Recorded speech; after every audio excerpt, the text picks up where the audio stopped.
Help defend the Church by becoming a supporter of OnePeterFive. Your tax-deductible contributions make it possible for us to continue our work of informing and inspiring the faithful, of rebuilding Catholic culture and restoring Catholic tradition. Make a real difference. Go to onepeterfive.com/donate today.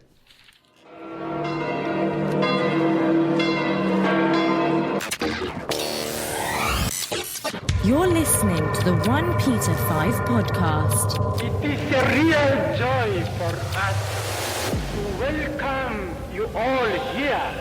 Habemus Papam. Rebuilding Catholic culture, restoring Catholic tradition.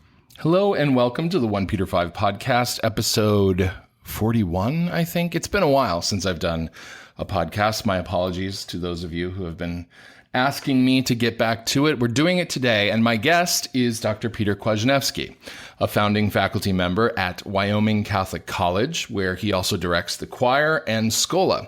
He's also the author of several books, including Resurgent in the Midst of Crisis and over 500 articles in print and online.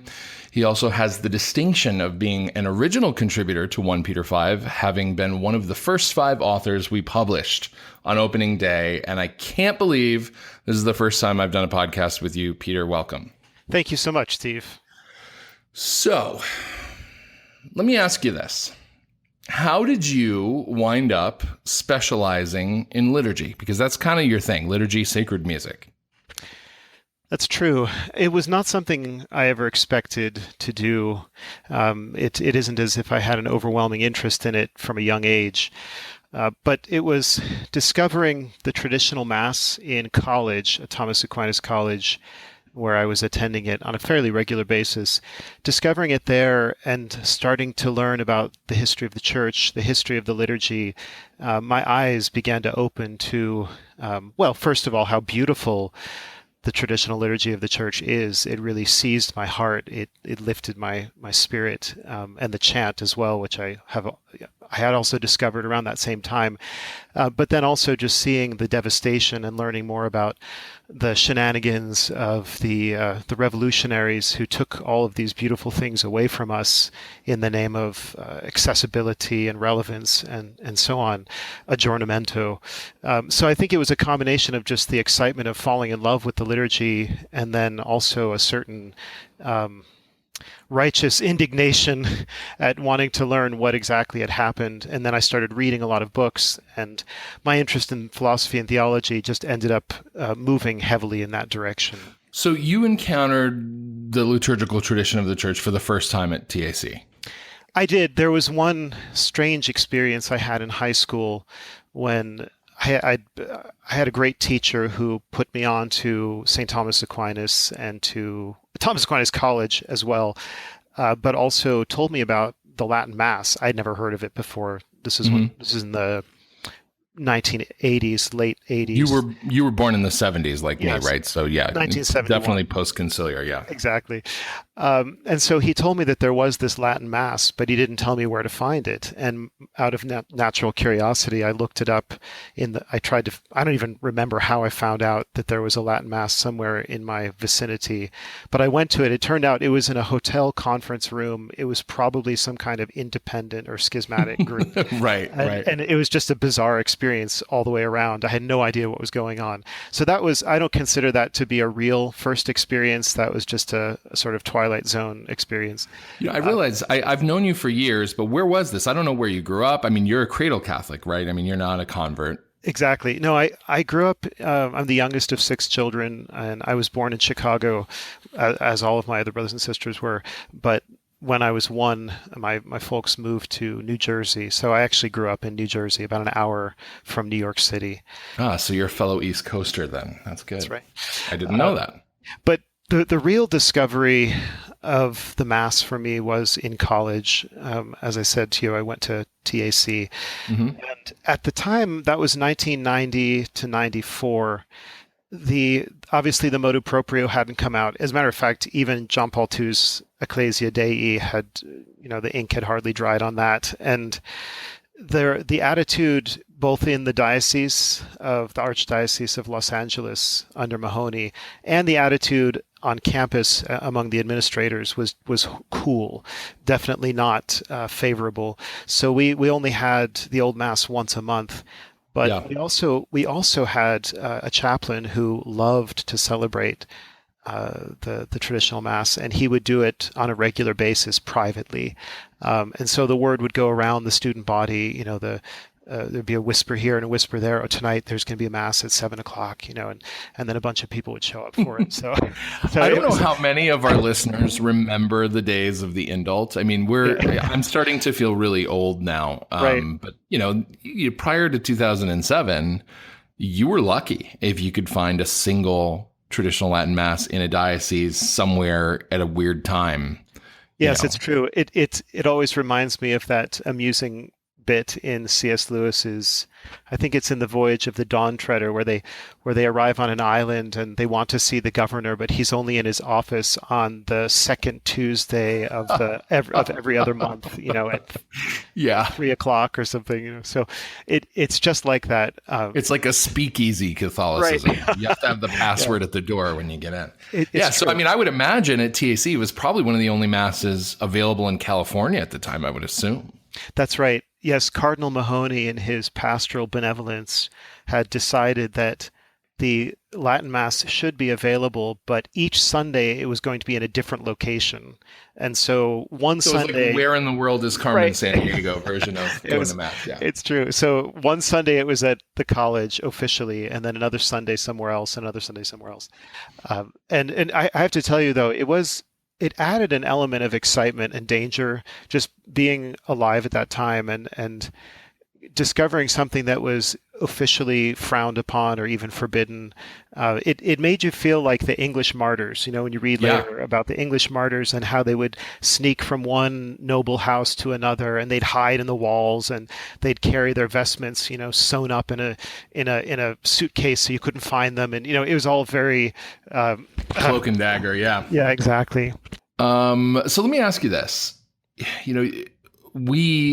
I talk a lot about the traditional Mass, but you've really spent, the majority of your career as a theologian investigating the history of the liturgical project, the so-called Liturgical Reform. How did it get started, and where did it go wrong? Yeah, it's a good question. And please feel free to interrupt me because it is such a huge question. I think it all begins with a growing awareness after the Council of Trent. I think it begins as early as that, but especially in the 19th century, a growing awareness of the distance or the gap that had arisen between the faithful and the clergy celebrating the liturgy. It really is just a fact that if you went to a typical Catholic church sometime in the 19th century, the faithful were largely not following any of the prayers of the Mass or singing any of the chants. Really, they were praying the Rosary, which is beautiful. They were praying various devotional manuals, especially ones that would relate parts of the Mass to the life of Christ. And all of these things were nourishing for them. And I never, ever want to speak down about those private devotions. But there wasn't much of a liturgical life for the faithful at that point. And that's where you have someone like Dom Prosper Guéranger coming on the scene and writing his monumental work, The Liturgical Year, which is still in print and still wonderfully nourishing. He comes on the scene and he's telling the people, look, you need to get to know the riches of the church's liturgy. The existing liturgy, the real traditional liturgy, is what he wanted to introduce people to. And it's at this time, late 19th, early 20th centuries, that you have a wave of daily missals being produced with a vernacular translation of the ordinary of the Mass and the propers of the Mass, the readings and so forth. Well, this is what I wanted to ask you, because when you say that, I mean, obviously, we have this understanding of the distinction between the ordained and the baptismal priesthood, and we don't add to the Mass by being there. The priest and what he does is efficacious on our behalf. And I think that theological understanding is helpful when people object to the idea of private devotions during the liturgy, but at the same time, to the extent that we can be engaged, that's a good thing. So you're saying that 19th century people didn't have things, at least it wasn't common to have things like a hand missal. I mean, is that true? Exactly. That is true. I mean, in earlier centuries, you can find wealthy families that could afford to commission or print their own devotional books, which would often include parts of the Mass. And there were little sodality and confraternity booklets that had the ordinary of the Mass. But for the most part, the idea of following the antiphons and the prayers and the preface and all these sorts of things that a lot of us take for granted now and really appreciate, that certainly wouldn't have been a common thing. Partly because also literacy was not. That's what I was going to ask was it because of literacy? So yeah, I mean, we're still on this hangover of, it's a 16th century invention, the printing press, and we're still catching up. Exactly. So then let me just pick it up from there. Guéranger is generally considered the father or the grandfather, as it were, of the liturgical movement. And the liturgical movement, it gets a bad rap now because of the corruption of it that came later. But I think if you're looking from, say, 1850 till probably about 1950, with some notable exceptions as you get into the 20th century. In that century, the vast majority of priests and religious who were promoting what was called the liturgical movement simply wanted to introduce the faithful into the riches of the existing liturgy. They wanted, they promoted things like the Ward method for singing Gregorian chant. They promoted education in Latin. They promoted the use of the daily missal or the hand missal. And so they were trying to find ways of opening up this immense treasure to the faithful. And that's really what the liturgical movement was all about. Now, you asked before, how did the Reform get going and how did it go off the tracks? Really, the liturgical movement, sometime in the, let's say, 1940s and 50s, certain members of it began to think in a more radical way. They began to think, and I don't want to suggest where these ideas came from, but I don't think they were good ideas. They started to think that, maybe the modern faithful really just can't get into these medieval prayers. Maybe the whole liturgy is just so old, so ancient, so cobwebbed, that it just doesn't speak to modern people anymore. Maybe what they need is a radically simplified liturgy, or a liturgy in modern language, kind of like what was going on in architecture and in other arts, right? There was a new modern style. So shouldn't the liturgy also, in a sense, keep up with the progress of time, the progress of culture? Of course, I can make all sorts of arguments against this. I'm just saying these are the ideas that were floating in the air. And I don't know how much would have come of this if it hadn't captured the minds and wills of people in high places, people with power. I'm talking, of course, most of all about Archbishop Montini of Milan, the future Pope Paul VI. He was one of these radicals in the liturgical movement. He agreed with the kind of avant-garde element in that movement. And so once he became Pope Paul VI, he was able to throw his papal authority behind a certain kind of reform that, for all we know, may never have happened had John the 23rd lasted longer.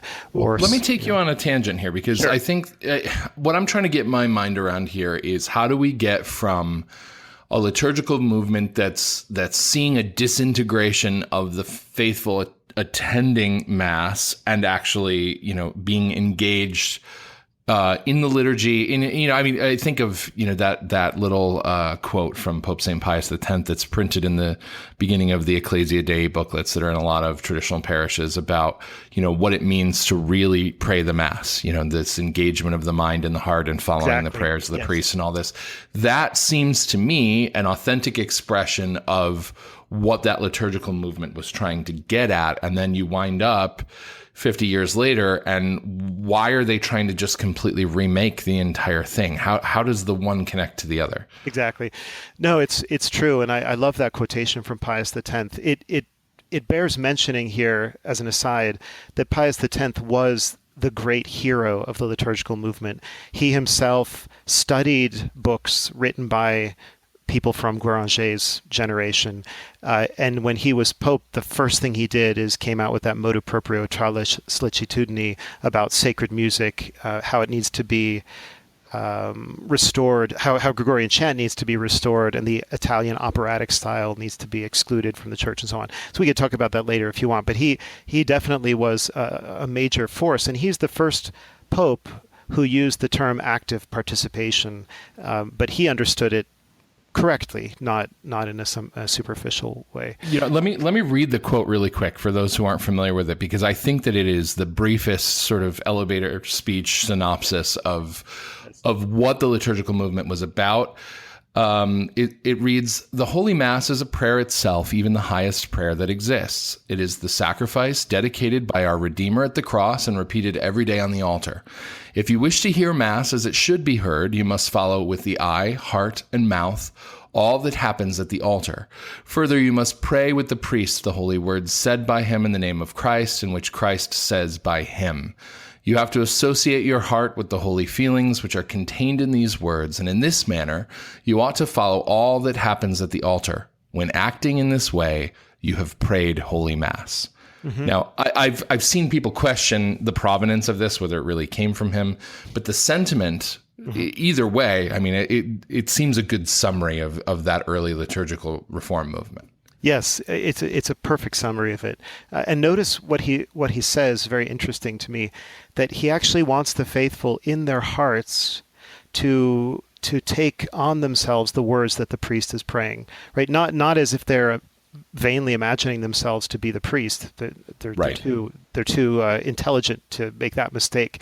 But because what he's saying on their behalf and with their consent, with their involvement. They are members of the body of Christ, of which he represents the head. So the head and the members together offer the holy sacrifice. It's a beautiful thing. I mean, it's the whole theology of the Mass in a nutshell, really. So you asked about how did we get from point A to point B? Yeah, so how do we get from this sentiment of, hey guys, you're at Mass, how about you actually do the deep dive, at least spiritually, intellectually, right. Be in sync with what the priest is doing at the altar so that you have an understanding of its efficacy and everything, to, hey, let's totally remake the Mass that's been around for at least the last 1,500 years in its essential form. Exactly. To something totally unrecognizable to Catholics of any generation. It's interesting, but it seems to have a lot to do with this German scholar, Josef Jungmann. Jungmann wrote some very important scholarly works. His most famous book is called what's it called in English? It's called The Mass of the Roman Rite, is how the English translation reads. It's 2 fat volumes, and he was an immensely learned German scholar of liturgical history. And in this book, he goes through every part of the Mass in incredible detail, talking about the origins of each prayer and each gesture, and all the variations in different places, and so on and so forth. His scholarship is mostly sound and even impeccable. But it seems that he, in his various writings and speeches, he started promoting 2 theories that were going to end up being really devastating. One theory is called the corruption theory. The other one's called the pastoral theory.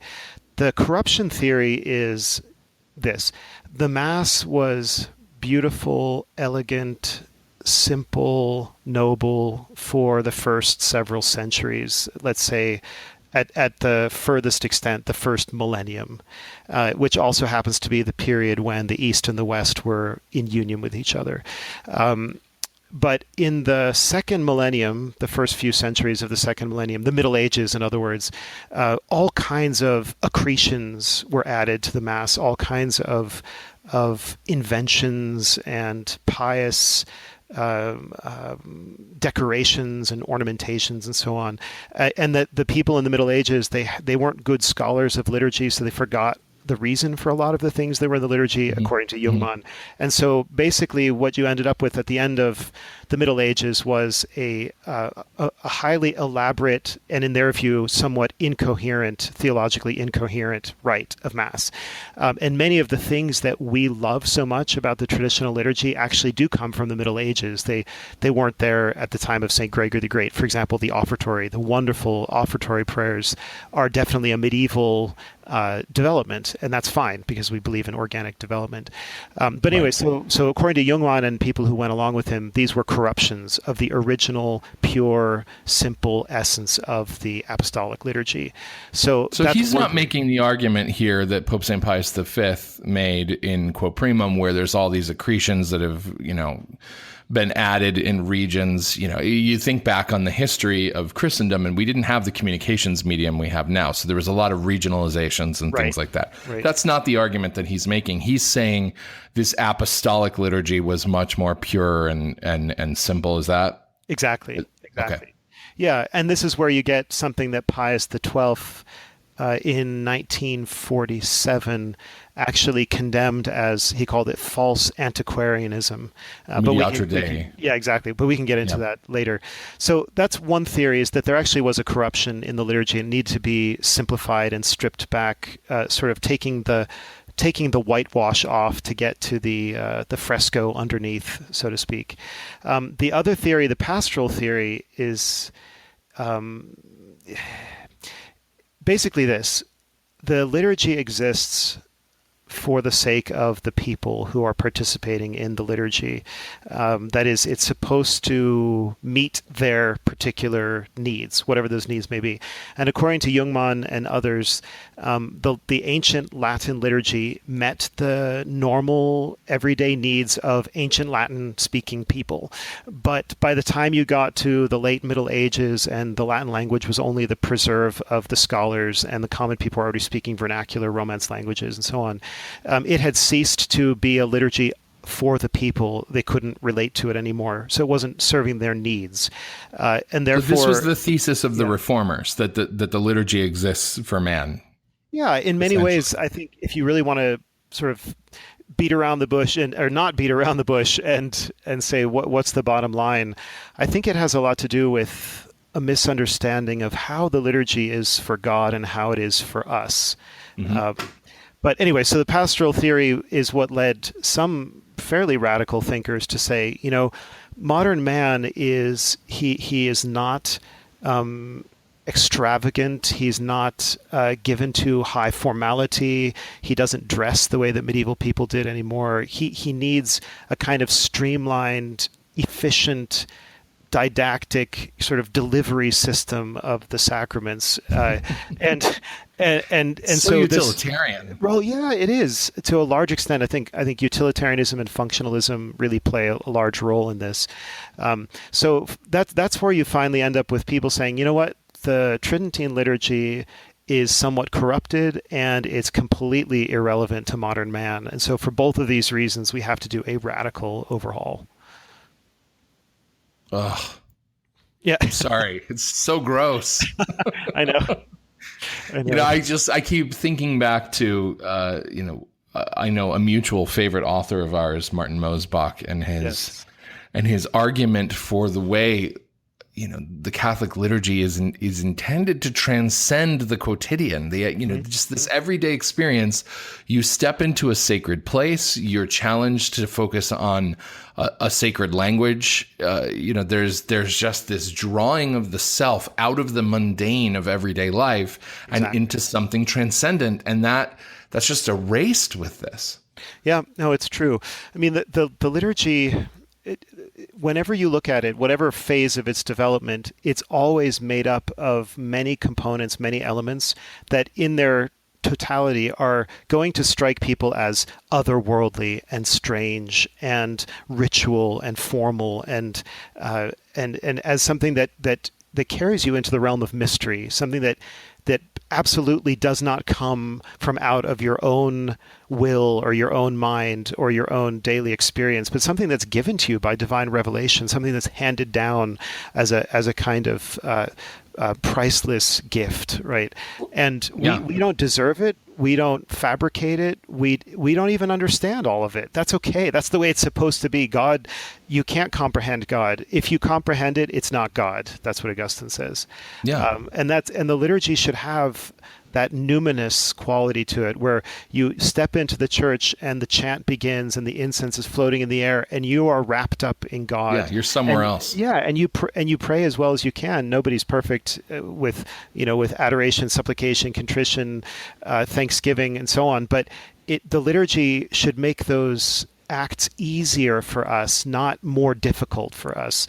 And that's what my main criticism of the Novus Ordo, which is something I'm not like a traditionalist who never goes to the ordinary form. I've been working closely with it for decades, so I know it very, very well, and I know what it's capable of being at its best.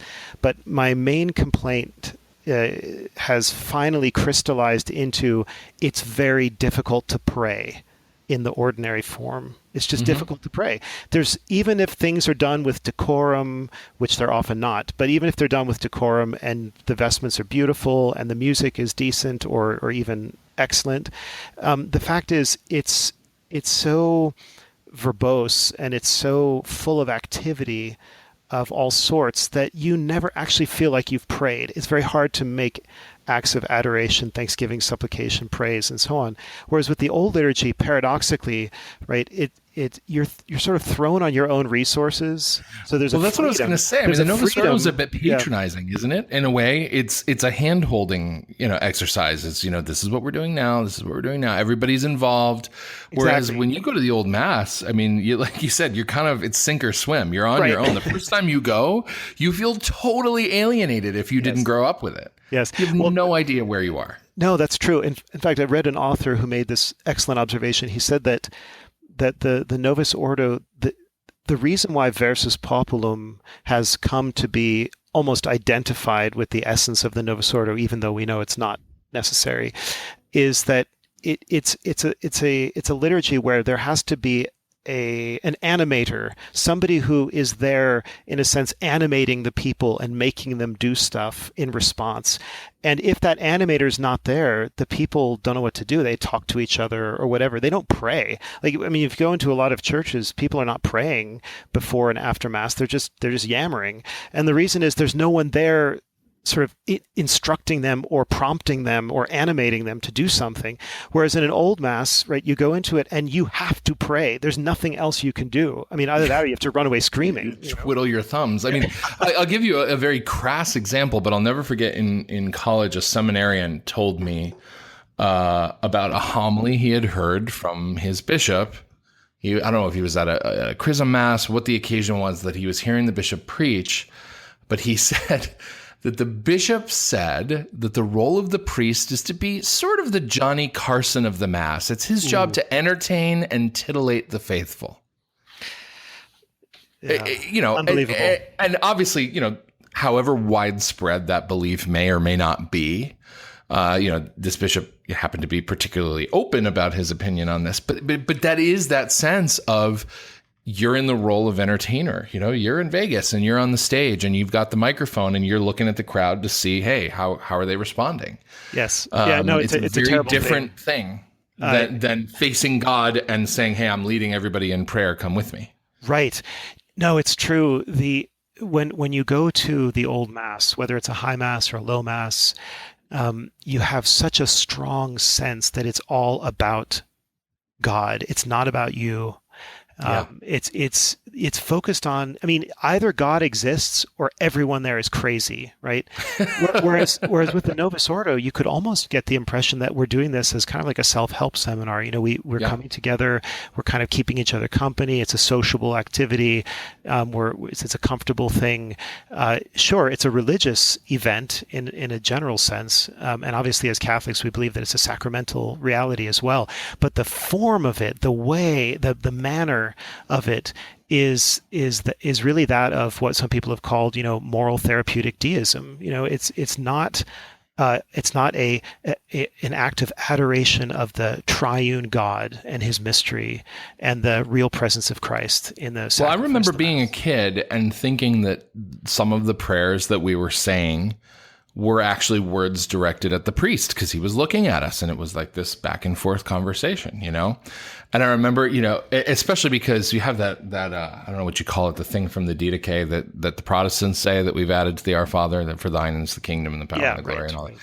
And I remember thinking we were saying that to the priest, like this aggrandizement of the priest as a kid. And then it struck me as incongruous, like, why are we saying this to the priest? It's kind of a weird thing to say to him. Yeah. No, I knew. Just that subtle psychology of being a child. I'm like, well, we're saying it to him, so it must be directed at him, right? I had a student in college who told me once that as a girl growing up, she was really confused. This is when she was very small, obviously, but she was very confused because the priest was looking at the people, but talking to God. And she couldn't, there was like a cognitive dissonance there. Right.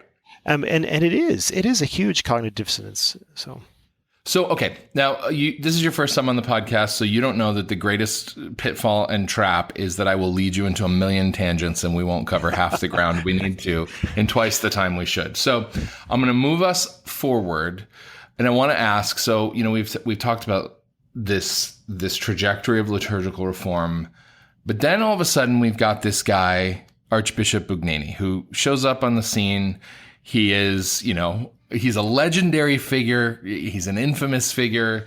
Allegedly, he's suspected by 2 different popes of being involved in Freemasonry, but somehow he's empowered to not only write the draft of Sacrosanctum Concilium, but also then to take over the concilium that implements it. He's the drafter of the new mass. He's all this, winds up, you know, living the rest of his days in exile as apostolic nuncio to Tehran, where there are no Catholics. I mean, who is this guy? Where did he come from? And how did he gain so much influence over really the worship of Catholics around the world? I know. It actually is one of the most astonishing stories, I think, in the history of the church, without a doubt.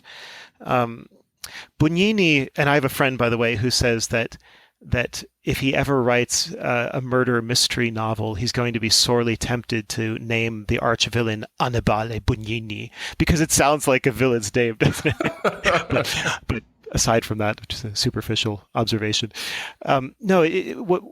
this much is clear. Bugnini was what we call a smooth operator. He was extremely competent at his work. He worked insanely. I mean, he was completely passionately devoted to the liturgical reform. He was a megalomaniac. You can see that for sure from his memoirs. He wrote this gigantic volume of memoirs called The Reform of the Liturgy, 1948 to 1975. I have a copy on my shelf. It makes for very eye-opening reading because he kept meticulous notes on everything for that whole period, 1948 to 1975. He came into his first Vatican post in 1948 when he was a lowly secretary for the Liturgical Reform Commission of Pius XII. And he ends the book in 1975, which is not long before his death. But you can see how organized he was, how dedicated he was, and he seems to have believed unflinchingly in his program. I have no reason to think, really, I don't think we need to go down the route of he was a Freemason and he was infiltrating the church and trying to do all of this. I think he just believed, he was a true believer in his own gospel of liturgical reform. He had drunk the Kool-Aid about the corruption theory and the pastoral theory. He said in an impassioned article in the early 70s against the historian Hubert Gédin, he said, finally, millions of Christians can worship God in their own language and they can understand what they're doing and they're liberated. You know, he really believed this, right?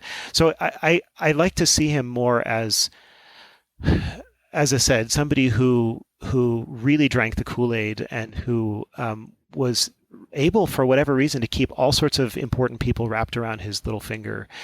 We know that this is true because although he was technically just the main organizer of the concilium was the group that quote unquote reformed the liturgy, deformed it would be a better word. But this group, the concilium, was mostly made up of bishops and theologians, people with much higher credentials than Bugnini had, but he was the organizing principle. He was the one who was always setting up the meetings and keeping people in touch with each other and reporting on progress and so on and so forth. And so he really drove the concilium. And on the other side, right, he had to liaison with Paul VI. And Paul VI, he must have loved him until whatever happened. It's very strange. Nobody knows what happened, but something snapped with Paul VI and Bugnini. There was a period when suddenly the Pope wouldn't talk to him anymore, wouldn't receive him, and then he was packed off to Tehran. So that's why the Freemason theory gets a lot of traction, because it seems like such an obvious explanation, but who knows? I think that it's maybe impossible to know for sure. But yeah, so he would go to Pope. I mean, you know this. Louis Bouillet talks about this in his own memoirs. He saw it first, up close. That's in his memoirs are in my stack of to-read books, right next to Resurgent in the Midst of Christ. Thank you. Let me just tell you what Bouillet discovered once, and this will give you, I think, a perfect sense of how Bugnini must have been, how persuasive he must have been, and how crafty as well, I think is true to say. So there was a particular change that Bugnini wanted to drive through. I forget which change it was to the liturgy of the thousands of changes. And he went to Pope Paul VI and he said, Holy Father, we want to make this change. And the Pope said, really? You want to make that change? And Bugnini said, yes, the whole concilium is behind it. They're all in favor of this change. Oh, okay, then the experts know best. Go ahead and do that. So then Bugnini turns around and goes back to the concilium and says, the Holy Father has requested this change be made. And of course the concilium is saying, what, really? No, the Holy Father insists on it. He really wants this. Yeah, I've heard this is how he played the game, yeah. No, he did. And although we have only one reported episode of that, if it happened once, it could have happened 100 times. And maybe it was the discovery that he'd been played that caused Paul VI to send Bugnini away. I mean, that would, from my point of view, if I found out that I'd been played many times, that would be plenty of reason, wouldn't it? Yeah, and Paul VI, I mean, let's face it, he's a complete enigma to everybody. But I mean, there are all these reports that he was stunned when he realized the changes that he had allowed. And even in his own speeches, I mean, he says things about, what an annoyance the new mass is, something along those lines. I mean, he uses language that it doesn't fit with a guy who's at the wheel. Yeah, you're right. I think Paul VI is, he is an enigma. For one thing, it's well known when you read biographies of Paul VI that he was extremely indecisive. He even compared himself once to Hamlet. He was very uncertain at times about the way to go. He didn't have that quality of generalship, if I could put it that way, that you can see in John Paul II. You can see it in a gentler way in Benedict XVI. And I think you can see it in Pope Francis, frankly. I mean, that is, these are men who know what they want, know how to get it, and are just relentless at pursuing it. Paul VI was not that way. It was like what day of the week or what month of the year it was, you could see a different face and a different policy. And so I think that's true. There was something I was going to say about Paul VI. Particularly. Oh, right. So you're referring to these audiences they're amazing. The audiences, there are several of them, especially right before the promulgation or the implementation of the new missal, where he says, this new way of praying the Mass is going to disturb all kinds of people, including especially the pious, who are used to going to Mass and being enveloped in silence and just praying, but now we're going to summon you out of your shell. We're going to make you interact and speak. And this is going to be very difficult at first, but eventually it will be for the common good of the church. So he's making this. But I mean, he actually uses this language. I looked it up while you were talking. He says, we shall become aware, perhaps with some feeling of annoyance, that the ceremonies at the altar are no longer being carried out with the same words and gestures to which we are accustomed, perhaps so much accustomed that we no longer took any notice of them, blah, blah, blah. Yeah. We must prepare for this many-sided inconvenience. Yes. It is the kind of upset caused by every novelty that breaks in on our habits.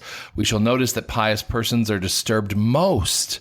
Pious persons are disturbed most because they have their own respectable way of hearing Mass, and they will feel shaken out of their usual thoughts and obliged to follow those of others. Even priests may feel some annoyance in this respect. This was his address addressed to a general audience, November 26, 1969. Yeah, that's right. That was the first weekend of Advent, 1969, when the missal came into force. And I mean, so clearly he was aware of what a departure it was. Oh yeah, and in fact, it's absurd. It's absurd when people object to traditionalists calling the new mass or the Novus Ordo. Sometimes you hear people objecting to that. Oh no, you should call it the ordinary form or the Missal of Paul VI or whatever. Well, he's the one who says over and over again, this is new, this is novel, this is an innovation, and he uses the very phrase Novus Ordo. He uses that phrase. So we're just following Pope Paul VI when we speak this way. But yeah, another example of the rupture, really the hermeneutic of rupture that Benedict XVI talked about, is when Paul VI gets up and says, you know what? The Church has been using Latin for centuries. She's been singing Gregorian chant for centuries.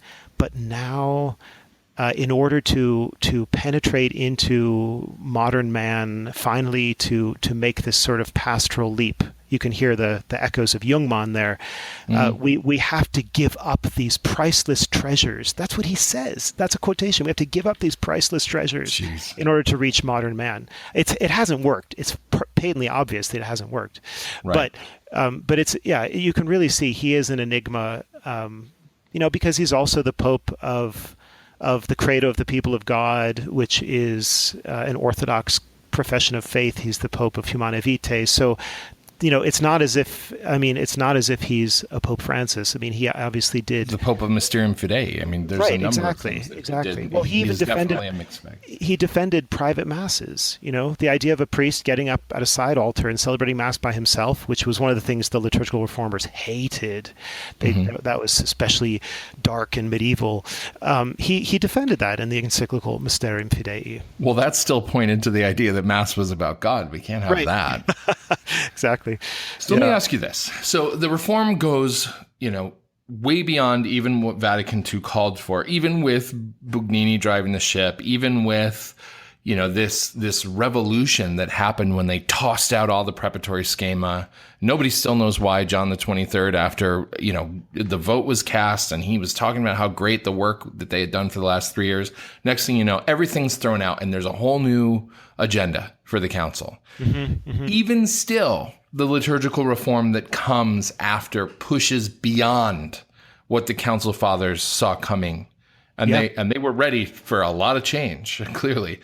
Why is there no pushback? Where did the bishops just lay down and die? I mean, what happened? Yeah. It's to me, it's one of the hugest tragedies of the 20th century that, it was a perfect storm. Really, to understand what happened after Vatican II, you have to roll back to 1870, the First Vatican Council, and the definition of papal infallibility. At the time, as you know, there were people objecting to the definition of papal infallibility, not because they didn't think that there were times when the Pope was infallible, and not that they didn't believe that the Pope had the ultimate jurisdiction and the final call in a doctrinal dispute, but because they were afraid of how it would be misinterpreted and misapplied and the kind of habits of thinking that it would promote. And one of these objectors, it wasn't just Dollinger and Acton and the people who went off with the so-called old Catholics into schism, but it was John Henry Newman, right, the great eminent church historian and the theologian of the development of doctrine, who looked at that and said, obviously I've got to swallow what the council says, but I think this is imprudent, and I think that evils are going to come of this. So what came from Vatican I and from the whole sort of ultramontanist spirit of the 19th century, which is understandable, right? In a period of anti-clerical revolution, everybody sort of gathers around the popes who were so vehemently anti-liberal and anti-modern and anti-revolutionary, right? So they were exactly the opposite of what we've been seeing more recently.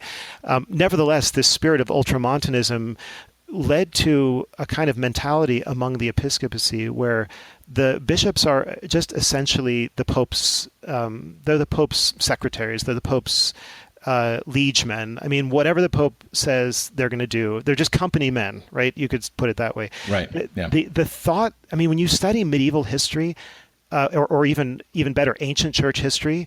I mean, there are times when bishops say to the Pope, "Get lost. We don't agree with you," or where they have real discussions, real debates, real difficulties, because they don't think the Pope is a sort of walking Delphic oracle who is just the mouthpiece of all truth and all prudence. Right? They will actually take him to task if they disagree with him. That's almost unimaginable now. And this, personally, I think this is why what the four cardinals did with the dubia is both a breath of fresh air and a cause of distress. It's a breath of fresh air because these cardinals are acting like people with independent judgment who have the faith and who are willing to stand up for it, regardless of, even if it's the Pope himself who's saying something different. But it's a cause of distress because they're so isolated. It's like everybody's been lobotomized. Nobody is willing to actually stand up and say, I don't understand what you're saying, I don't agree with what you're saying, or whatever. So getting back to the liturgical reform, it goes back to that quote from Melchior Cano, who is the bishop and theologian at the Council of Trent, who said Peter has no need of our lies or flattery. Yeah, exactly. Those who blindly and indiscriminately defend every action and decision of the Supreme Pontiff are the very ones who do the most to undermine the authority of the Holy See. Yeah, well, it's certainly true. I mean, I think part of the reason, this is a bit of a digression, and I'll get back to your question, but I think part of the reason... I am the master of digression. I think part of the reason why the church has become so politicized, that is, that people think of themselves first and foremost as liberal or conservative or progressive or traditional or whatever, is that the popes themselves have in a sense personalized their office and they sort of give it a flavor and a certain direction. I mean, instead of just being sort of anonymous papal figures who just, stand up as a barrier against all innovation and heresy, which is what they're supposed to do. They sort of have their own individual flavor and style, and therefore people are going to be for or against that, and it politicizes the whole situation. But getting back to your question, I mean, I say it's tragic because there were over 2,000 prelates present at the Second Vatican Council. I've read the speeches that they gave about the liturgy, and there are a few of them who bring up surprisingly radical ideas, the kind of ideas you'd associate with a Jungmann or even, or people who were pushing the corruption and pastoral theories. But for the most part, the speeches were very conservative. A bishop would stand up and say, we need to add a little bit more scripture to the missal. They didn't ask for a complete overhaul of the lectionary, but let's just add some more to the readings. Or can we have some of the Mass in the vernacular rather than all of it in Latin? And so when you look at Sacrosanctum Concilium, as you said, it's a fairly conservative document. It has problems, but my goodness, if we actually were following what that document says, the world would be a much better place. So it finally came out saying Latin is the normative language of the Roman Rite. It will remain so. It came out saying that Gregorian chant is the music proper to the Roman Rite, should take precedence. And this is what the over 2,000 prelates voted for, including Paul VI as Montini, as the Archbishop of Milan. And so then a few years later, when change after change after change is coming down from the Vatican, it seems to me that the only explanation you can give, well, there are a couple. One is that a lot of these bishops were already elderly when they attended the council, and some of them were ending their careers. Some of them had already been replaced after the council by younger people who had the sort of sporty ideas that were going around. And so many of them, I think, might have just felt kind of tired and powerless. Like, okay, if this is what is coming down, then I guess this is what we're supposed to do. They were not in a mood to fight. In other words, they were not. The only one who fought was Lefebvre, right? He was the only one who said, I cannot accept this. This goes against every instinct I have as a Catholic. No, that's Which not goes true. to show That's not that true, things by the were- way. He wasn't the only one. There were a few, but go ahead. But I mean, I was just going to say, it goes to show that things were pretty far gone by this point for them to not even put up a fight. Yes, and then if you really want an incredible example of the torment that a lot of the bishops must have been feeling, you can look at Cardinal Heenan from England. Cardinal Heenan is somebody whom all traditionalists admire. We all have a soft spot for him because even though he also buckled under pressure, he felt he had to. I think that was because of the ultramontanism, right? If the Pope wants it, then we all have to do it. But he couldn't stand the changes that were coming in. They also rubbed him the wrong way. And you know, there's a famous exchange of letters between Evelyn Waugh and Cardinal Heenan. It's published in a book called A Bitter Trial from Ignatius Press. I highly recommend it. It's not a long book, but these are really interesting letters. They're from the early 60s, like 63 to 66 or so, when there were already a bunch of disconcerting changes happening, and this is certainly well before the Novus Ordo, but you know, the Mass being said versus populum, the canon being said aloud in English, you know, all these sorts of things were happening already. Every year was a new chaos. Every year was bringing new changes, and Evelyn Waugh was complaining bitterly about these things, and eloquently, as always for Waugh. And Cardinal Heenan was writing these private letters to him saying, "I sympathize with what you're saying. I know what you're saying." You know, and he kept reassuring him, "Oh, things won't change anymore. They've changed now as much as they need to." And then there would be yet another change, right? So Cardinal Heenan was a man, essentially, from what I can tell, I haven't read a biography of him, but he was a man who he was personally strong in his faith and in his devotion to tradition, but he was weak when it came to being a public figure, and he would never have publicly disagreed with the Pope, right? So here's a man who was basically, he was crucified internally over this stuff.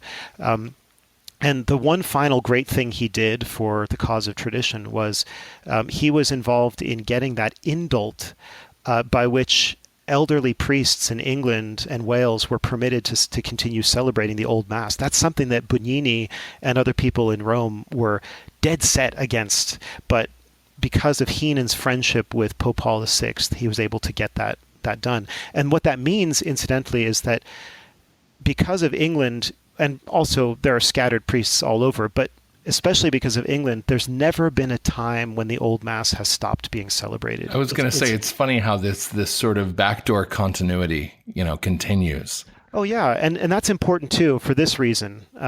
And I haven't seen this talked about enough by people, but I think it's important.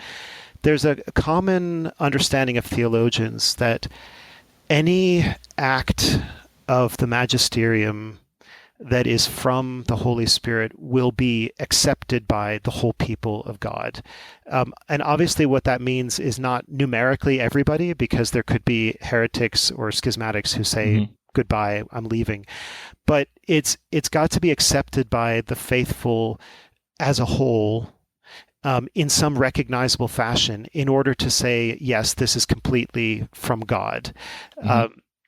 And when you look at Pius V and Quo Primum and the implementation of the so-called Tridentine Mass or Tridentine Missal, that particular edition of the Roman Missal, he, of course, made an exception for certain older rites, but he said, you know, the people are free to choose this missal. Some people have to use this missal. Some people are free to vote to use this missal.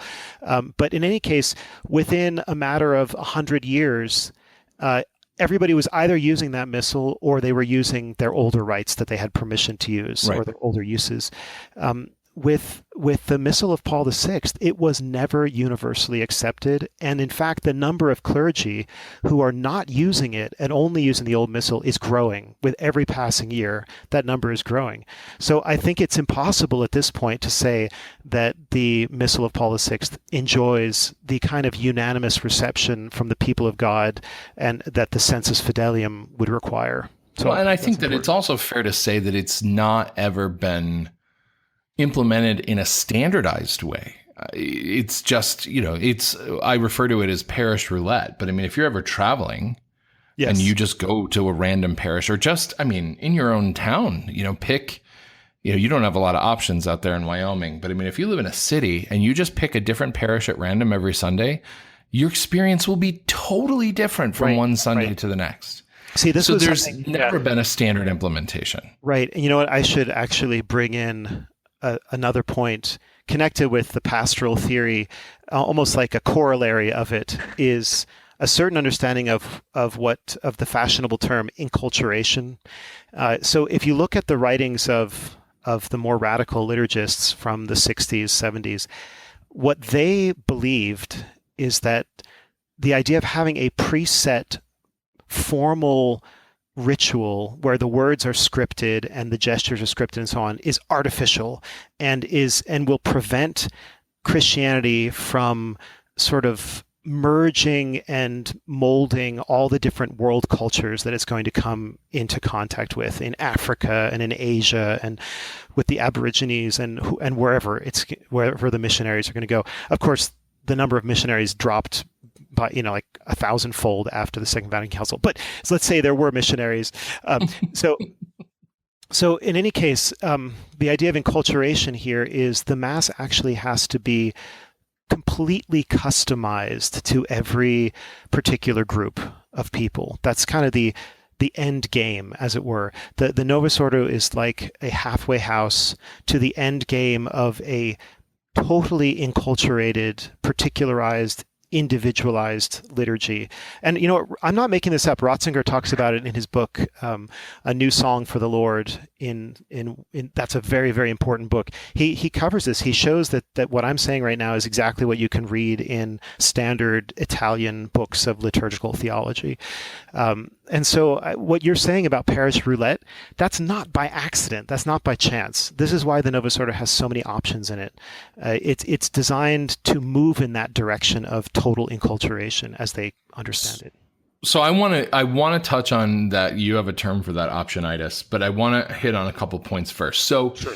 Okay, so we have this liturgical reform. The missal is, essentially promulgated initially in 1969, right? So, within a matter of weeks, in a lot of places, everything's different. Now, I don't know how they managed to do it that fast.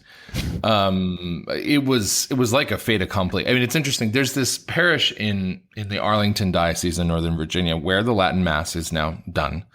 St. John the Beloved in McLean. And it's interesting because if I remember correctly, the cornerstone on this parish is 1954 is the date, but it's a spaceship church built in the round. Yep. And you're thinking this is 10, 15 years before the new Mass, which even made Versus Populum a thing. I mean, how were they doing the liturgy in these churches? And I don't know how many of them were built in the 50s, but I mean, it was already, they were rearing to go on this. Oh, yeah. No, it's true. I mean, let me just mention something. I hope I won't... I hope I won't scandalize too many listeners by saying this, but I mean, I have a great admiration for Romano Guardini, the German theologian whom Ratzinger considered to be his sort of theological mentor. And Guardini, his book on sacred signs and his book, The Spirit of the Liturgy, these are just gems. They're beautiful books that I would unequivocally recommend. But Guardini was doing weird stuff too. I mean, all the way back, if you can believe this, all the way back in the 1920s, he was doing Versus Populum masses with university students, because people like him who were steeped in the pseudo scholarship that was available at that time, they really were convinced that the early Christians celebrated Mass in this kind of Jewish/Roman table fellowship model, where people were all sitting around the Passover table, kind of like the neo-cats do nowadays. Which recent scholarship has more or less proven to be false, has it not? Oh yeah, it's blown it out of the water. I mean, there's no question that early on the Christian liturgy was, so to speak, oriented. Especially, there's no question that the Christian liturgy was celebrated in an eastward fashion once the Christians were using basilicas. There's no question about that. But prior to it would have been very strange for Christians who had been celebrating Mass in a different way for a couple of centuries, suddenly to pop up into the basilicas and begin to celebrate in a totally different way. So in other words, the most likely thing is that the way they were celebrating after Constantine liberalized Christianity was the way that they were celebrating when they were in secret as well. Right. It matches with a lot of ancient texts and archaeological finds. But anyway, in the 1920s, it was possible to think, even as a responsible scholar, to be persuaded that this isn't the way it was in the ancient church, and therefore with university students, you're trying to reach them in a new way, in a deeper way, as you think it, that you want to engage them more, all these sorts of things that you can think of. So Guardini was doing that in spite of him being such an eminent theologian, having such wonderful thoughts about the liturgy. So I guess the reason I bring up Guardini is because if even he can succumb to this kind of modern current of we've got to change things all over the place, then what about the rest of us, right? I mean, how are the rest of us supposed to fare? Yeah, and I mean, I would assume that this topic of how the liturgy was implemented worldwide in such a short period of time with so little resistance. I mean, a lot of people left. Thousands of people left the church. Yeah. But they didn't push back. They just kind of said, well, I guess this isn't what I thought it was. I guess Catholicism isn't, which is weird. Thank you for reminding me of that. I wanted to make the point, too, when I was talking about the Sensus Fidelium and the reception of the new liturgy by the faithful, that after the Council of Trent, there was not a mass exodus from the church. In fact, there was a great increase in the power of the church and the numbers of faithful, especially through the New World missions, of course. But there was the acceptance of the liturgy and the growth of the church. After the council, people voted with their feet. I mean, there are countless. We all know this. We know people who knew people who said, "I'm not going to that anymore." And I've heard it. I mean, I've heard it from the pulpit from priests who had their own siblings and family members. Oh, sure. So so that's another sign that the faithful didn't receive this, right? I mean, if all of them had stuck around and enthusiastically participated in the rite of Paul VI, then it would be a lot harder for a traditionalist to make his case, But well, I mean, Quo Primum, the reform of Quo Primum was a standardization of the liturgy. I mean, it wasn't an overhaul, right? It wasn't. No, it was it's one of the most mendacious moves that's made by modern liturgical scholars when they say, look, what Paul VI was doing was just what Pope Pius V was doing. Absolutely not. That's absurd.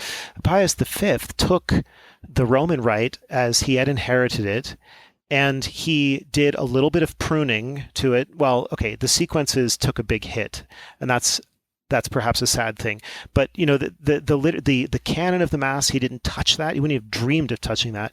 The propers of the Mass, the lectionary of lessons and gospels, the calendar in its basic form there, all of those things remained totally untouched. It was for example, the regional stuff that crept in, right? Yeah, well, exactly. And the sequences, right? I mean, I'm sure that as somebody who loves the old liturgy, you, like me, enjoy seeing those sequences when they come up, the Stabat Mater and the Veni Sancte Spiritus this weekend for Pentecost. I'm too busy walking a screaming kid when those are being sung. So I might appreciate those in another 10 or 15 years. Someday you will. But, before Pius V, the liturgy was just loaded with sequences. I mean, they were practically a weekly feature. And, in his reform, he said, we are going to go back to a somewhat earlier form of this rite before a number of these things were added. So there's the generic similarity of the idea of pruning away some accretions, some additions. Accretions is the fancy word that has a sort of pejorative connotation, and additions would just be a neutral way of putting it. And so one could say, well, it's too bad that he pruned some of those beautiful medieval poems, but fundamentally the whole liturgy was still the same, right? It was like taking a few ornaments off the Christmas tree. What happened with the Concilium was vastly different. That was like chucking out the Christmas tree and getting another Christmas tree and setting it on fire. Yeah, well, sure, for good measure. All right. So let me ask you this. We're at an hour into this conversation. I'm good to go for a few more questions if you are, but I don't know how much time you have. So. Oh, sure. Let's go for a little while. All right. So let's fast forward. So we have this sea change of liturgy and of the worship experience for the vast majority of Catholics who are in the Latin Rite. Over a period of less than 2 months, this gets rolled out and suddenly everybody's going to a different mass. And for some people, they like it more. For others, they don't. But what winds up happening is the normative experience for not just century, but really over a millennium, is gone. It's just gone. And you bring up, Cardinal Heenan, and there's the indult for priests in England. And then you have, the Agatha Christie indult, which is an interesting story in its own right. And yes. You have these stories that I've never actually seen documentation on, that saints like Padre Pio and Jose Maria Escriva both got permission to continue saying the Old Mass. So you see this sort of, this is going on in pockets. The Old Mass is continuing, but until 1988 and the Episcopal consecrations done by Archbishop Lefebvre without the mandate from Rome, and then the excommunications and the formation of the Fraternity of St. Peter, you're looking at almost 20 years of really a wasteland where the Mass, the Old Mass, is essentially impossible to find. Mm-hmm. And then you get the indult, where the Pope says, if people want it, give it to them. The bishops kind of, I remember one of my first experiences before I even started going to the traditional Mass. I just started to be interested in it. And I went to a conference put on by Latin Mass magazine. And it was Father James McLucas, who was the editor at the time of the magazine, yes. Mentioned this conversation between, I forget who it was, that was sort of the Pope's liaison to the bishops on this. It may have been Cardinal Castrian Hoyos. I don't remember who it was. But basically going to one of these bishops and saying, look, it's the will of the Holy Father that you allow the people in your diocese to have this Mass.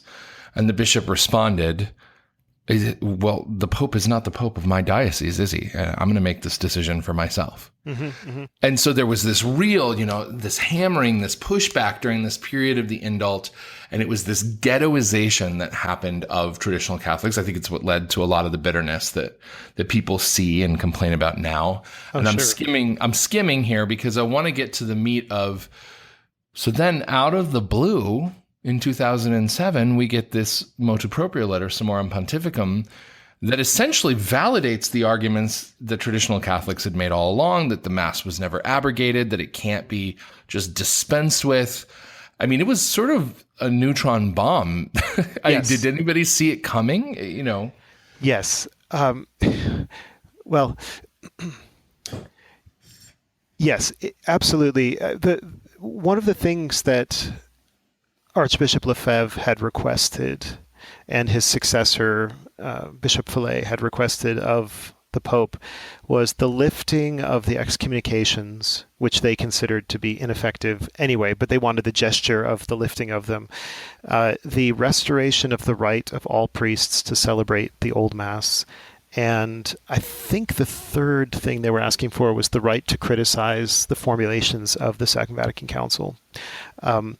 And Pope Benedict actually gave them all of those things. So, the ideas had been floating for a while. All the way back in the 1980s, in the late 80s, you can find Ratzinger saying that he is, that the Church ought to consider making these kinds of gestures, these overtures, in order for, to reconcile and to, and basically to make a course correction from the extreme sort of amnesia of tradition that had been enforced to a more, as Ratzinger would see it, a more balanced assimilation of things new and old. And boy, did he catch hell for it too. Yeah, of course. And and ultimately Ratzinger is a dialectical thinker, by which I mean he, to the disappointment perhaps of traditionalists, he's finally speaking, he's not a traditionalist. He's somebody who just wants there to be, in this great big house of the Church, room for everybody and room for everything that is consistent with canon law. So he'd be against liturgical dancers with pink balloons because that's against liturgical law. But he would be in favor of everybody doing more or less what they would like to do as long as it's within those confines. But that meant, of course, that he wanted to be fair to people who love the Latin liturgical heritage. And he said very forcefully multiple times, a church is calling its very identity into question if it says that what was its holiest and most precious possession is suddenly forbidden and even indecent to seek for. Right? I mean, he said things like that on multiple occasions. So he saw the problem. He saw the problem of rupture, and he worked as hard as he could to overcome rupture in a kind of pragmatic way, right? A live and let live way. But yeah, no, I mean, so in that sense, people... It's the don't ask, don't tell policy of literature. Sure. I think it goes to maybe to a certain mentality or temperament that doesn't want to impose, but wants to propose, wants to set a good example and let, in a sense, market forces determine how things are going to work out. I mean, obviously, market forces under the influence of the Holy Spirit. So, in other words, let the old Mass be free, deregulate it, and see how it does on the open market. I wish the Holy Spirit were the only spirit at work in these days. Exactly. Well, and this much I think is true. On the one hand, if every diocese had regularly and easily available Latin masses, the movement would grow by leaps and bounds. There's no question about that. On the other hand, I think we have to be realistic and say, at this point, and for the foreseeable future, it isn't as if all Catholics would just switch over. They would just sort of run with joy to grab their mantillas and their missals and go and kneel for an hour. I mean, that's not going to happen right now. But it is true that there are a lot of artificial limitations on the movement. I mean, it's both. I mean, it's a conscious choice. The first 3 times I went to the traditional Mass, I couldn't stand it. I mean, I was raised with this other liturgy, and I have always... My subjective impression has been that the Novus Ordo, in a way, inoculates you against the traditional liturgy. Yeah. You go in there and you feel alienated and you feel ignored and you feel lost and you feel that this is not, anything that's familiar to you at all. Yes. It's that sense of alienation is profound when, particularly if you're a cradle Catholic. And, you're at the point where I was in, high school and college when I first started to run into the TLM every once in a while. And I knew the Mass, the Novus Ordo. I mean, I could recite it from memory. I was an altar boy. I mean, I knew it inside and out. And here I am at this Mass, and I'm told that this is the Catholic Mass. And I'm like, I've never seen anything like this. Yes. Even at the Byzantine liturgy, I felt more comfortable because it was in English and it felt more approachable and it was audible, that kind of a thing. Yeah, it's true. So it really does, I think, and the difference is my wife, who's a convert from sort of a nominal Protestantism and not even that, the first time, and she'd been Catholic for maybe a year. I don't even think it was that long. And a TLM started at the end of the Mass that we went to on Sunday, and she didn't want to leave. She said she wouldn't even look at me. Her eyes were just wrapped on the altar, and she just said, this is what Mass is. This is what it's supposed to be. Yeah. No, she recognized it immediately. It's true. It's I think that some people do have that immediate sort of assimilation or reaction to it, and others it takes a while. But to get back to Benedict XVI, there was actually a commission. This was this profound moment, and you're just staying on task. Oh, sorry. No. But I have to say this, because Summorum Pontificum didn't really come out of nowhere in this respect. There was a commission of cardinals that John Paul II put together, I want to say like 20 years before Summorum Pontificum came out. And the question put before this commission of cardinals was, did Paul VI technically, legally abrogate the old missal or the old Mass? Did he make it so that it's no longer the Roman rite? Yeah, and that's an important word for people listening who don't know the word abrogate. What does it mean? Yeah, so, oh goodness, it does get pretty quickly complicated because canon lawyers make a distinction between abrogation, abrogation, and derogation, and I'm not going to try to go into all that. You know too much. That's the problem. But I'm surprised they haven't killed me yet. But So abrogation basically means to put something away forever, to replace it. So if Paul VI had abrogated the Missal of Pius V as it was subsequently amended down to John the 23rd, then he would essentially have been replacing it utterly with his own missal. And it has a legal connotation. I mean, it's... Yeah, the legal connotation is that it's not... I don't even know if you might even have to say that it's invalid that doesn't really make sense, but certainly it would be illicit to use an abrogated. Yeah, and you wouldn't have seen, for example, indults. I mean, it seems incongruous to have something abrogated, but yeah, by the way, a few people can still do it. So what it seems, the best explanation I can give is, it seems that I heard a canon lawyer make this distinction, and I think it's a very important one, although it's very subtle. It's like angels dancing on a pin, but it's one thing to talk about the right to. It's one thing to talk about the standing of a certain missal or liturgical book, and it's another thing to ask whether a given priest has the right to use that liturgical book. So actually, it's not such a subtle distinction. I mean, you can look at, say, a Byzantine liturgical book, a missal, and say that's a perfectly valid and licit right for a Byzantine priest, but a Roman Catholic priest does not have the right to use that missal. Mm-hmm. Right? Yeah, that makes sense. And so what this canon lawyer heard was saying, and he's sympathetic to us, our side, is that Paul VI successfully took away the right of priests to use the old missal, but he did not actually retire the old missal itself. So the old missal was in a kind of cryogenic freezer. It was sort of, it was like it had been put up on the top shelf. It was still there, but it was behind locked glass, and you had to get permission to use it. Okay. And what Summorum Pontificum... Such a weird thing to do. It is. But what Summorum Pontificum said was, this missal was never abrogated, which is exactly the point I just made. The missal had never been formally demoted, right? But now all clergy everywhere, I established that they have the right to use this missal. And so you notice that Summorum Pontificum does do something. It actually gives priests universally a right to use this missal, which missal had never been abrogated. It clears out that problem with the bishop saying, hey, it's my diocese, Exactly. Yeah. Yes, and notice incidentally that the bishop who said that was suddenly acting like the old-fashioned bishops who were taking charge of their own dioceses and not just being party men. It's funny when collegiality goes away when a hobby horse comes to town. Exactly. Yeah. So let me ask you this: a couple of practical things from Summorum Pontificum. The first is this: Pope Benedict is widely quoted. It was actually from his introduction, I think, to Jungmann's book. Criticizing in pretty harsh terms the Novus Ordo as a fabricated liturgy, a banal, on-the-spot product. This quote floats around the internet constantly.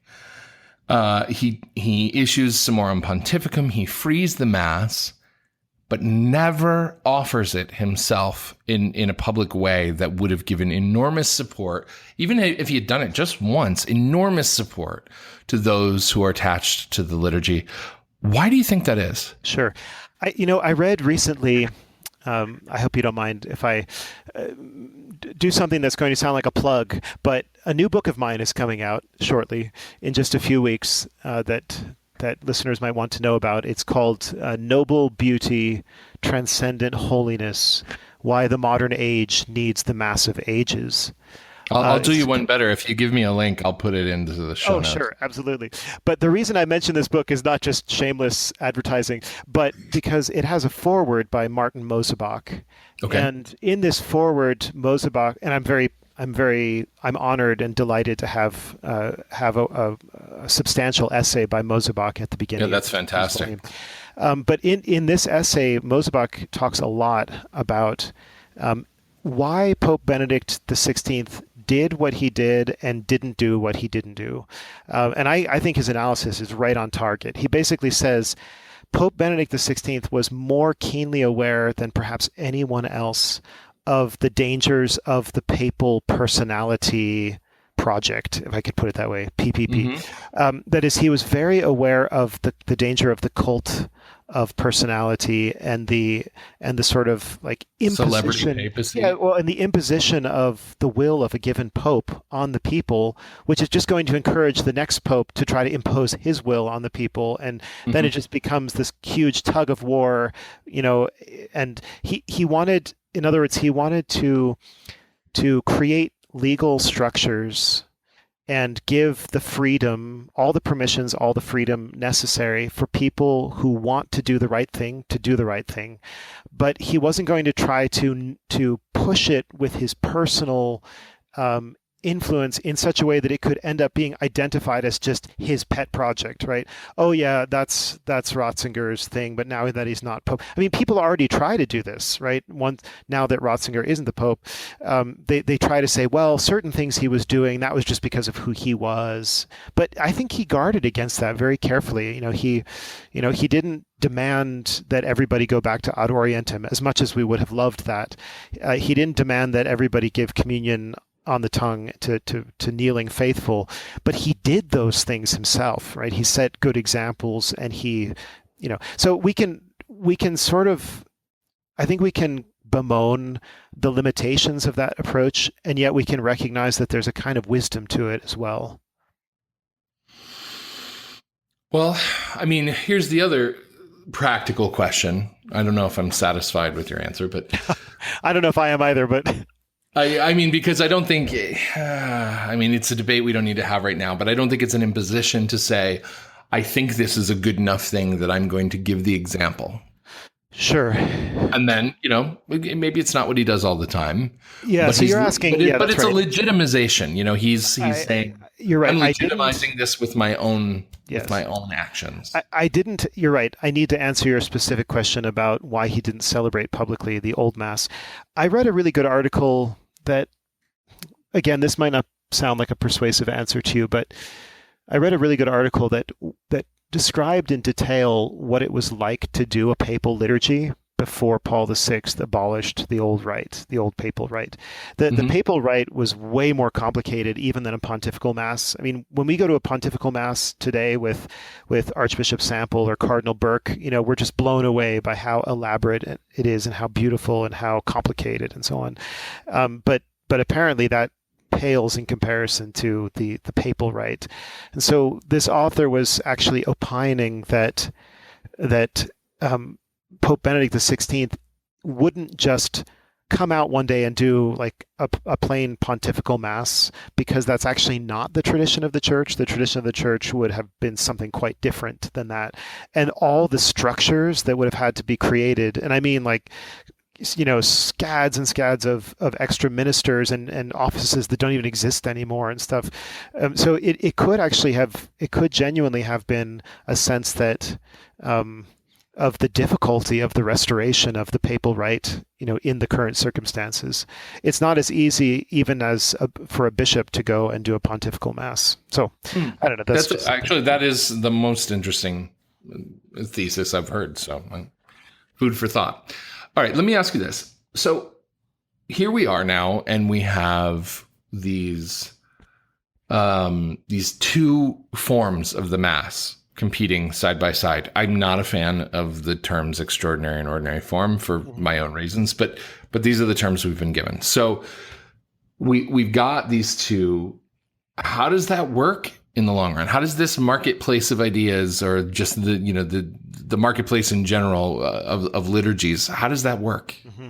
Yeah, no, I mean, that's the $1 million question. I think that there could be a day 50 years from now when the terminology of ordinary and extraordinary looks like some kind of quaint, old-fashioned, somewhat embarrassing construct from our period, sort of the way we look at bell bottoms and things from the 1970s now.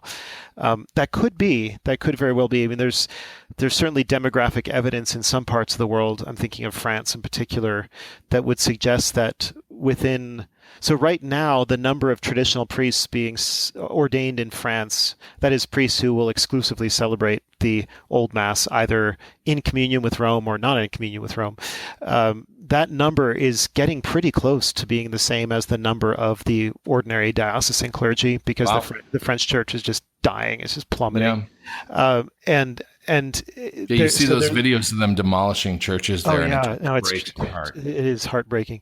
And so if these numbers continue and the diocesan numbers go down, and the traditional clergy numbers go steadily up, granted, we're still not talking about huge numbers, but it is a steady climb.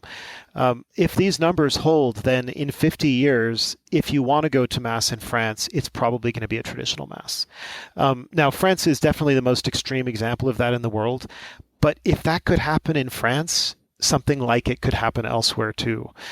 In other words, I wouldn't put it past, it's not out of the realm of possibility that we will get to a stage, let's say, where our children or our grandchildren are just, they're just, the Old Mass is just simply something available all over the place, and nobody even thinks twice about it.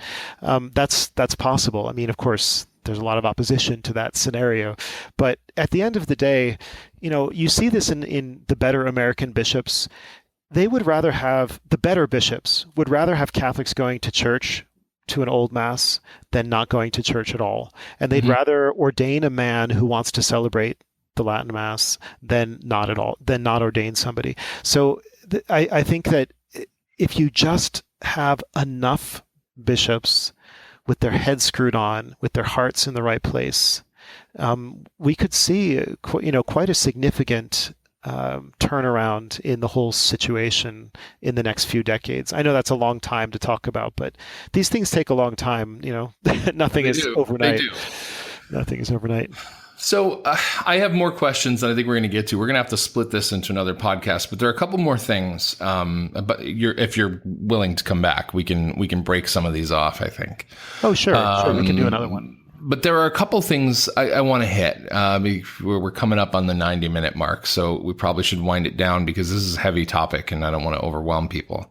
But I do want to ask some practical questions.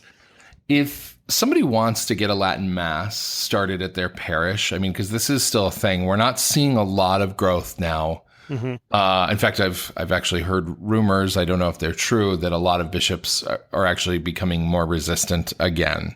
Yeah, I think that's true. To allowing the Latin Mass. But if somebody does want to try to pursue this, and I hear from people all the time who write in and say, I can't get to one. There isn't one within 3 hours of my house. What do I do? How do they get it started at their parish? What's the first step? Yeah. The first step is, ultimately, hammering people over the head with Summorum Pontificum is of limited efficacy. This has just been seen time and time again. So you're not just supposed to print it out, wrap it around a brick, and throw it. Exactly. Well, that's been tried and found wanting. So, so I think the most important thing is to find a priest who you think might be, or whom is open in some fashion to traditional things. Maybe there's a priest who actually likes chant, or there's a priest who has said something that leads you to believe that, I don't know, he reads homiletic and pastoral review or whatever. So you have to try to find a priest who's going to be sympathetic to the question, because if you've got a priest who's completely dead set against it, you could try, but it's going to be like kicking a brick wall, right? Kicking that brick instead of wrapping the. Anyway, all right. So I think that. So you have to find a priest who's even a candidate for learning how to celebrate the Mass, because if there's no priest, there's no Mass, right? So that's what it's about. And then I think that it's better to talk to him in person first, rather than writing a letter, kind of a cold letter out of the blue that says, we'd like you to do the Old Mass. Because if you're in person, you can talk about various things. You can bring up the question. You can try to make some persuasive arguments. This is very important too. It's very important to know that there are a bunch of people who want it, who would be willing to say or even sign their name to a piece of paper that says we would like to have the usus antiquior in our community. And so when you bring it up in person, I had an experience where I talked to a priest for quite a while before he warmed up to the idea, and then he did, and he learned the Mass, and now he's celebrating it. So I think that it's important to cultivate that personal relationship. I know this takes time. It's not like a silver bullet solution, but I think once you get even some kind of little little opening of interest, then I think you can go to, well, Father, I'd like, there are actually 20 of us, and here's a list of our names so that you can have our names and our phone numbers. And, we're ready to pay for you. We'll send you to the Fraternity of St. Peter or the Canons of St. John Cantius for training. We'll buy you the missal. We'll buy you a maniple. We'll get you everything you need. And just be as generous and friendly and respectful and positive as possible. Just make it as easy as you can. Well, yeah, exactly. I mean, you can't, priests, this much is something that I think a lot of the faithful don't realize this as much as they should, but many priests are strapped really thin nowadays. I mean, they're stretched thin. They've got, they're sometimes caring for multiple parish communities or whatever it might be. And they have their own crosses to bear. Sometimes I know many of them have issues with the bishops, that they're not going to tell us about, but that's weighing on them, So we just have to be patient and recognize that if we get a lack of interest or even a no at first, that's not necessarily the end of the story. We can keep working on that. But yeah, I don't know how helpful that is. It's just, there does come a point, I think, where it's good to ask a priest if he's read Summorum Pontificum and to have a copy ready to hand him. And for that purpose, I mean, I just want to mention there is this, I have this website. I was involved in setting up this website called univocewyoming.org. It's for the Univoce chapter in our diocese. Mm-hmm. And when we created the website a few months ago, we wanted to load it with as much helpful and practical information as possible. So it has a very nicely formatted booklet edition of the three key documents, namely Summorum Pontificum, the letter to the bishops that went along with it, and Universe Ecclesiae in a better translation than you can get on the Vatican website. Yeah, see, these resources, it's unfortunate that these resources don't exist in a centralized location. I mean, I know that the Latin Mass Society of England and Wales has some fantastic resources on their website. I mean, different places, you have to kind of go on a scavenger hunt to find these pieces. Exactly. Yeah, no, you just have to kind of explore. It's like the big rambling old mansion of the church, and you have to open up some of the doors. All the rooms. Exactly, and see what's there. So let me ask you this. This is something that came up recently because I have some friends who are now attending the Latin Mass who are converts. And, they're new friends. I've met them recently. And I saw the husband at Mass a few weeks ago. And I just said to him, hey, how's it going, with the Latin Mass? I mean, it's a big jump. I think they were Southern Baptists before. I'm not 100% sure, but kind of a big jump, and I see him there and they got all these kids. And he said, I trust that it's good. And I trust God, that he's given this to us, but I'm having a really hard time figuring out what's going on. Mm-hmm. And it doesn't help because they have a young family. So somebody's always having to walk the kid who starts screaming and, that kind of stuff. Are there good resources? I mean, if you were going to pull stuff that's not, too academic, too deep dive, if you could name 2 or 3 books, good resources that we could give to people who are trying to learn this, because I worry so much that them not being given a means of understanding means that they're just going to run. They're going to run away. You're right. Well, okay, fortunately, there is one book that I would just recommend hands down, first thing everybody should read if they want to learn about the Old Mass. And that's this book by Father James Jackson. It's called Nothing Superfluous. And it's I think you mentioned this to me. It's published by Fraternity Publications. Father Jackson is a priest of the Priestly Fraternity of St. Peter. He's stationed in Littleton, Denver at Our Lady of Mount Carmel, which is one of the most flourishing apostolates I've ever been to. It's an incredible place. And just absolutely packed with families for all their masses. But anyway, he wrote this book over several years precisely with people like that in mind. It goes step by step through every part of the Mass. He talks about, at the beginning, he talks about vestments, and then he talks about the symbolism of them all. And then he goes into the Mass and why does the priest do this and do that, and what's the story behind this? But it's told in such a sort of a charming and humble manner. It's not a scholarly work, but it's obvious that he's read all the scholarship, so he knows what he's talking about. But I think that people need non-scholarly works. Oh yeah, no, absolutely. They need to be able to sit down at night and read something that doesn't put them to sleep. Yeah, no, this book has no footnotes in it. But it reads very smoothly, and it's just, the thing that I love about it is every page has an observation on it or a connection that just makes you open your mouth and say, oh my goodness, that is so beautiful. That is so wonderful. That's so amazing. I had no idea, And I mean, this is the key, right?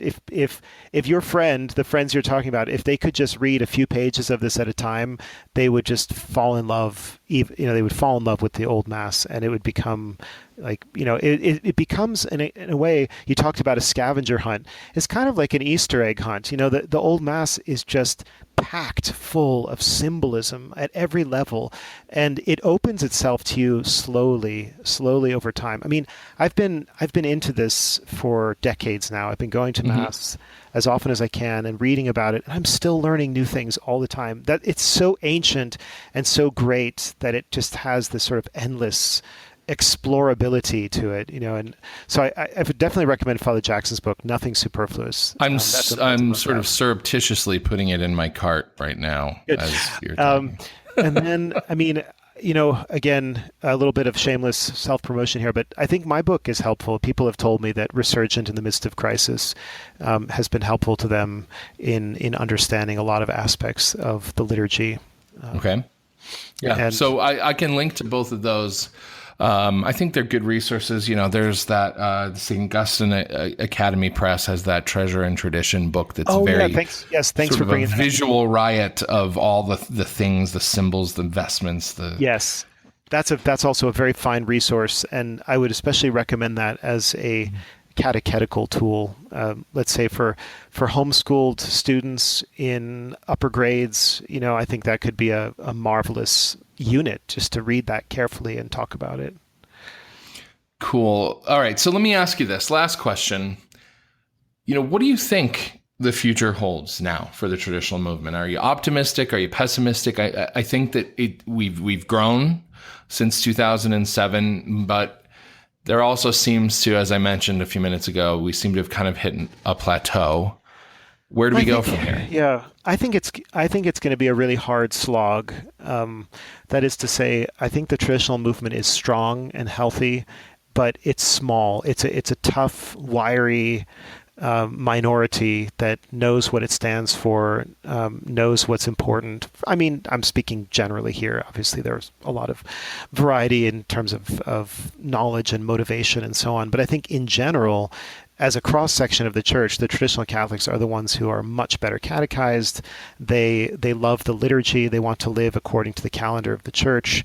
They want to tap into the spiritual resources, the fathers of the church or the mystics, or whatever.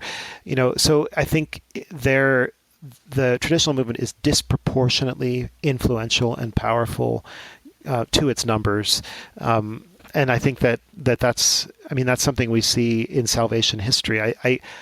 I always want to be a bit careful about using language of like the remnant or something like that. But it is true that throughout church history, reform movements start with individuals or with small groups. They don't start with just a huge mob of people deciding one day that they're going to reform themselves, right? That never happens. This is part of the problem with democracy. It's a kind of lowest common denominator system, right? So, I mean, really what history shows is great things happen when monarchs or aristocrats, either literally or spiritually, figuratively, when they take action and when they mobilize, that's when important things start to happen. So I'm optimistic in the sense that, the Lord has given us so much, so many great gifts, so many blessings, so many graces that we don't deserve, and that people thought 20 years ago were just extinct forever, right?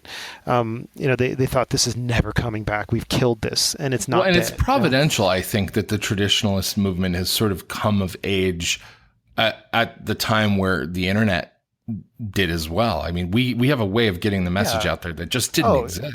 Sure. Well, I mean, somebody said, I forget who said this, but somebody said that, I think it was Matt Menendez, said that the traditional movement has succeeded because of two things: the Holy Spirit and the internet. And I think that's completely true. I think that's legitimate. But the other thing too that is, I mean, I thought this is what you meant initially, is that the traditionalist movement really only gained its maximum. It gained strength in numbers long after the old Mass, as it had been in the 1950s, had died.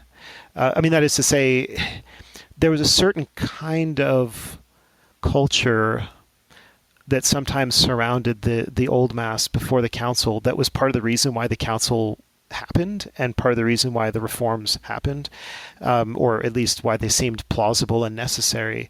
Mm-hmm. And so now when you see a lot of young priests and young musicians, young families going to Mass, and often they're singing the chants or the responses in a way that people often didn't do in the old days, or they're more eager about it. It's something fresh. It's something beautifully.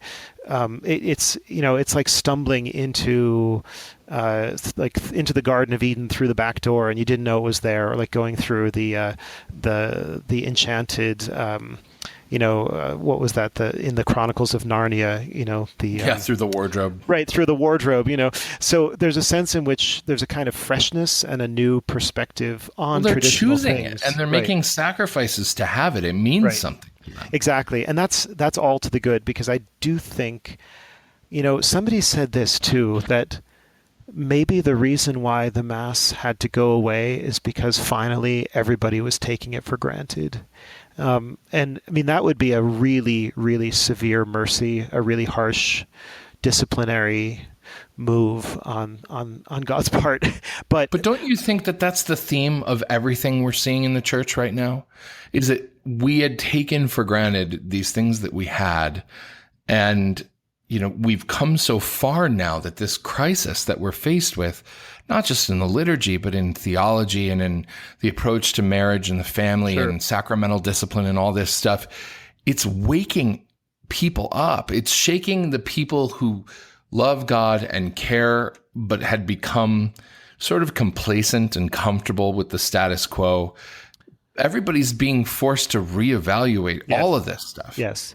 Yeah. And that's why, I mean, as much of a mess as things are right now, I mean, the old adage about things have to get worse before they get better certainly seems to me to be true right now. I mean, I think when the dust settles on the pontificate of Pope Francis, I think the traditional movement will be much stronger, much more well-defined, much more organized. I mean, it's almost now as if you feel bound to a whole international